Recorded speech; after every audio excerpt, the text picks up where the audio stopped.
In a mediation setting, what you have is the ability for two parties to face one another, sit down and actually articulate what they see as the problem. It enables people to talk to each other, to learn about each other, and hopefully remind each other that they're actually working towards the same end.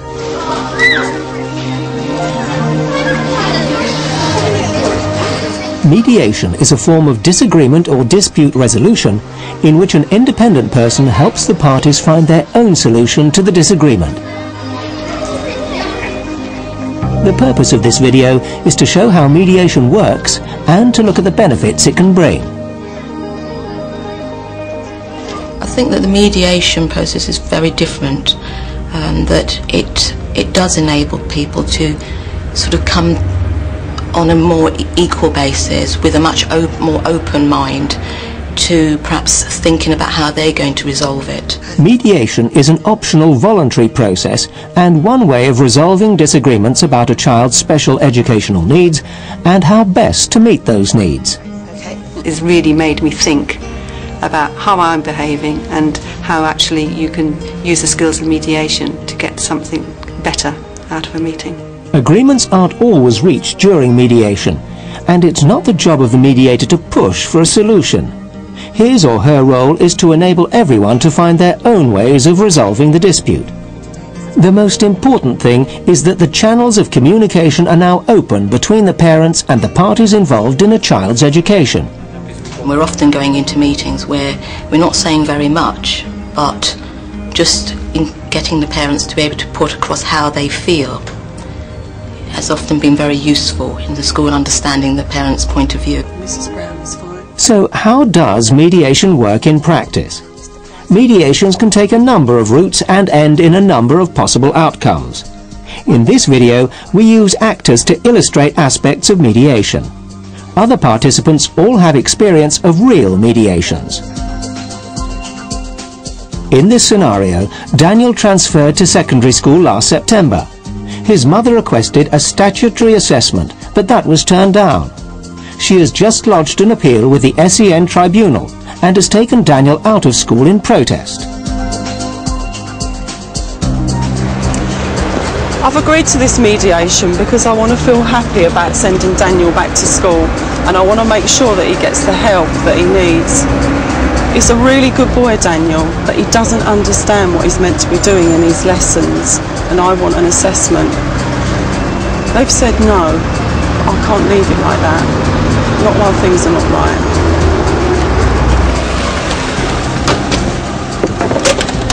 When we looked at Daniel's papers, we really didn't feel a statutory assessment was justified. He's been making consistent progress, and the school is confident that they have the right expertise. Jane Fitzpatrick, the Special Educational Needs Coordinator at the school, used to be in our learning support team. She's a qualified dyslexia specialist. At the moment, Daniel's main problem is he's not in school. That has to be the priority here today, to get him back into school. Then we can look at what the real problems are and what else the school can do to meet his needs. I like English. The teacher helps me understand the things I've got to do and explains the worksheets for me. I wouldn't mind going back to school, but only if I could get more help. They keep on having these meetings, but nothing seems to happen. Once Daniel's back in school, we need to look at what support he's getting in class and what else can be done to help him. The fact is, there wasn't enough evidence of Daniel having significant learning needs when we looked at the request for a statutory assessment. The Brown family are very angry now because they don't feel anything's being done. I'd like to be able to talk to Mrs. Brown again, take the anger and hostility out of the situation. The school should be able to meet all of Daniel's needs. They have the expertise. Before the mediation takes place, preparations will have to be carried out to ensure that the right people are there and appropriate support is provided by friends, translators or advocates, but not legal representatives. I'll have Nina with me. She's from our local support group and she's been through mediation with her own son, so it'd be good to have her on my side. Be fine. Oh. Hello Jane, how are you? Hi Lenny, how are you? Good to see you. Jane Fitzpatrick, who is responsible for coordinating special educational needs at Daniel's school, will be at the mediation. That's good. I know she'll follow through on anything we agree today. Everyone will have received copies of the same paperwork, and there should be no surprises on the day. When everyone arrives in the room, they should be expecting the right number of people and should have had the opportunity to object in advance to anyone's presence, including the mediator. For this mediation, the different parties are meeting together, but we could just as well have held separate meetings, okay? Right. Good morning. My name is Gloria Wilson and I'm your mediator for today. Let's start by introducing ourselves. I know you lot have all met. The mediator starts off the mediation by checking what people wish to be called and saying a little about their background. The mediator will then introduce the process and his or her role. People will already have seen this in writing. This gives them time to reflect and to think about what they want to say. He or she will then introduce some ground rules. One of the ground rules I would like to suggest is that you try not to interrupt each other. Does that sound acceptable? That's good. Are there any other ground rules you'd like to suggest? The mediator will then continue with the introduction, trying to engage each of the parties in turn. I'm a freelance mediator. I have no prior knowledge of the issues you're bringing to the table today, except these. As far as possible, the mediator needs to be seen by the parties as impartial and neutral. That should have been checked out in advance. You should have had the chance to read a little about me and agree with the appointment. Is that so? The parties should have had an opportunity to object. My role here today is to be facilitator, to help you to discuss and explore the matters. The mediator is there as a facilitator and will not impose an agreement or offer advice or solutions. Mrs. Brown, you do realise that if you're not happy with the outcome today, you can still appeal to the tribunal. If, following the mediation, the parents are still unhappy, they won't lose their right to take the matter further. Quickly for Daniel so that he can return to school. Yes, it's fine. Mediation is voluntary and therefore you are free to leave at any Both or time. all of the parties are there voluntarily and can leave at any time. I would ask that if you feel unhappy with the way things are going, you have a word with me. However, if at the end of the session you agree that... Everyone present is there to try to resolve matters. That resolution may not always be an agreement, but a new understanding, a new way of communicating. And we'll come to the resolutions that you're seeking in a moment. Can you each confirm that you have the authority to settle the disagreement? The people in the room must have the power to settle the dispute without referring to a higher authority. Sometimes boundaries have to be drawn within the dispute to say what can be dealt with there and then, and what may need to be dealt with later. I'm not sure what you mean, authority to settle. Mediation is confidential, and that means that anything said in this meeting cannot be disclosed unless you both agree. However, there are some limits. Confidentiality is very important. However, certain boundaries are necessary, such as disclosures of abuse and the provision of feedback to the education authority. It's also important for people to know that agreements can be made binding and then become public documents. Once these early stages are out of the way, the mediator lets the parties introduce the issues and set the agenda. Right. If there are no further questions, Mrs. Brown, can you tell us the issues you're bringing to the table today? Well, basically, Daniel's just not right.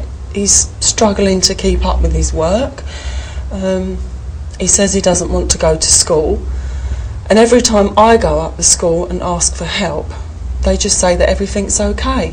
So I want an assessment, and I don't want to let Daniel back to school until I think everything's okay. Feeding back the opening statements in the parties' own words works better than changing them into the mediator's vocabulary. Thank you, Mrs. Brown. Tell me if I've understood you correctly.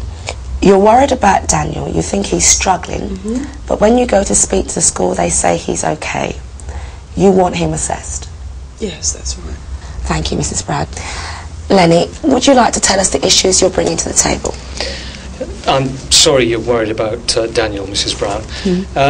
It seems to me we have a couple of problems. The main one is that Daniel's not in school at the moment. We also need to look at what the school is doing to support Daniel. Okay, thank you. It seems you both have concerns about Daniel's progress and the way it seems to affect his attendance at school. Mrs. Brown, you said that Daniel has mentioned he's concerned about going back to school without more support.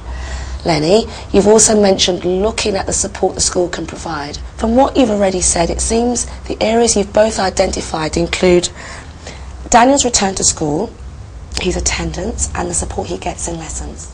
The mediator has already pointed to some areas of agreement. Her role now is to assist the parties to explore the issues in more depth. Miss Fitzpatrick, you've mentioned about the way in which Daniel's work is explained to him. Can you say a little more about what you mean by that? The way a teacher prepares work for all the children in the class is by differentiating. That means each child will be asked to approach a task in a different way or given different tasks according to their abilities or needs. Now, I think English is working well because in that his teacher is giving a framework for Daniel's writing. That helps him with structure. I know he uses a word bank, and that also helps. Having explored the issues in more depth, the mediator looks to the future and asks the parties for outcomes they'd be happy with. Miss Fitzpatrick, from the discussions we've had today, are there any things that the school might put in place to help Daniel more? I think we need to make sure that the curriculum is differentiated and that all Daniel's teachers are aware of the strategies that will support his learning. What does that mean? Well, all Daniel's subject teachers need to be aware of the kinds of strategies Mr. Andrews is using in English to support Daniel's writing. I'll make sure that his teachers make sure that Daniel's understood any task that they have set and make sure that he's not asked to do more writing than he's able to tackle in the time allowed. I think we need to provide each of Daniel's teachers with a brief summary of what his difficulties are and suggestions about the kinds of things he finds most helpful, and then we'll review things. Okay. Mrs. Brown, how does that sound? Is there anything specific you'd like to see? If all the teachers make changes and he still doesn't progress, what then?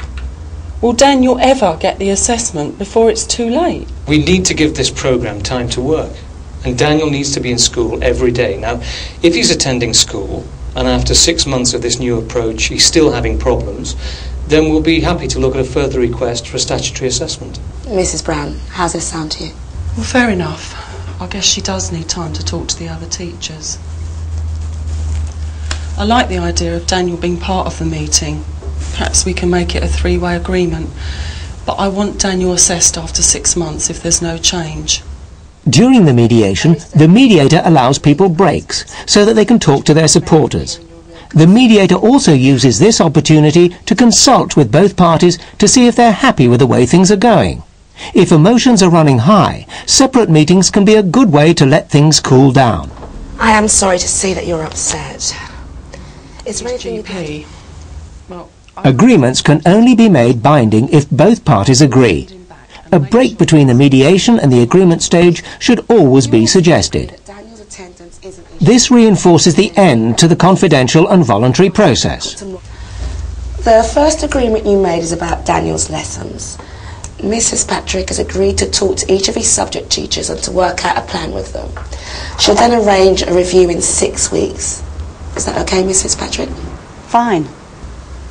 Mrs. Brown? Yeah, that seems good.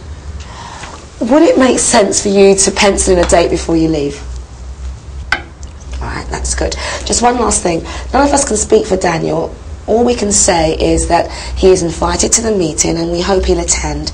If he doesn't want to come, will you come alone, Mrs. Brown? Yes, of course. Well, that's all the agreements I think we've made today. You both said at the beginning that you wanted the agreements to be binding. Is that still the case for both of you? Yes. Then give me a moment before you leave to photocopy these agreements and I'll hand you one copy. These now become public documents, okay? Good. Well, I'll just tear up the notes I've made. All that's left for me to do is to thank you for your enthusiasm and honesty, but most of all for your courage in agreeing to mediation and participating with such goodwill. Thanks. In the case we've just seen, agreements were reached for actions to be taken. This doesn't always happen, but even if there's no resolution, progress has still been made in terms of getting people to talk to each other again and an improved understanding of the issues. Following the mediation session, questionnaires are used to investigate how the parties felt about the process in order to evaluate and make improvements to the service. No questions are asked about the agreements because they're between the parties themselves. what you have is a process which allows both parties to come out of that process feeling comfortable with the resolutions, as opposed to people having to give up something or having to feel that they've lost something in the process. What's good for me is that it brought two people together to talk about a very important young man who should have got together months and months ago. Mediation puts the responsibility for the problem and the resolution in the hands of those in dispute. It's not about winning or losing, but about increasing understanding and getting those in dispute to sort out the problems. It enabled us to talk and listen to each other. So I would definitely recommend it. Even though there may not be a written agreement, the fact that people have sat down in the same room, articulated their arguments and have been heard by the other people, and may be more respectful of each other at the end of the day, to us that's some level of success. A lot of the sort of skills or the processes used in mediation I think are ones that you should use in everyday life, where you allow people to make their own decisions.